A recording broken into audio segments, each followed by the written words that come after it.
In this video, I'll show you in 5 easy steps how to overcome your limiting beliefs. And that is really powerful. I've seen so many of my clients that by just overcoming their limiting beliefs, they're starting to reach goals that I would never have imagined. Hi, I'm Linnea. I help female entrepreneurs to streamline their businesses so that they can get more time for what really matters in their lives. If you are interested in that, go to my website. You'll find the link below. A limiting belief is just a thought in your head.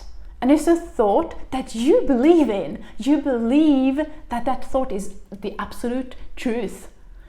And that is stopping you from reaching your goals or reaching whatever you would like to do, to be doing in your, both in your professional and personal life, depending on how many limiting beliefs you have, of course. And by the way, if you're interested in really getting more productive, make sure that you grab my free download below. You'll find it in the description, and it's called More Time for What You Love.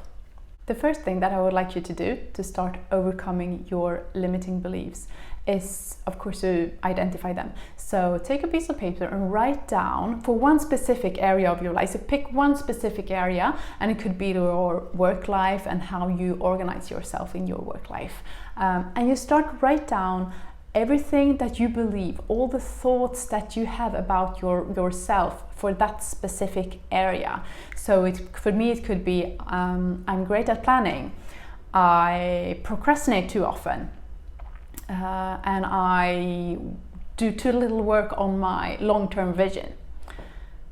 And then the second step is to start identifying or noticing if there are any limiting beliefs in what you just wrote down. So for me, if I say I procrastinate too often, I could ask myself, what if I'm wrong? Is that really true?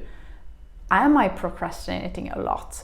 And then how is this belief serving me? Is it serving me? Is it good for me to think that I am a procrastinator? The number 3 is to create an alternative and more empowering belief. And that could be the straight opposite of what was your limiting belief, or it could be just slightly different, but more empowering, something more empowering. So if I said that I procrastinate too often, the new belief could be, I sometimes procrastinate, and that's okay. And then the number 4 is to test your new belief. So to look for evidence of that new belief being true.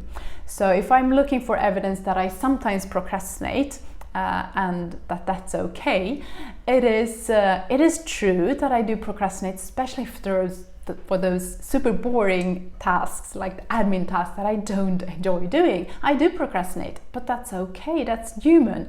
And I'm looking for evidence that I don't do it too often. So I could write down every time that I procrastinate. And at the end of each week, I will look through that list and say, okay, but it's not too often. If I do it like once in a week, that's okay. The number 5 is to practice your new belief. And you can do that by writing it down and putting it like in the car or on your desk or somewhere where you will see it often.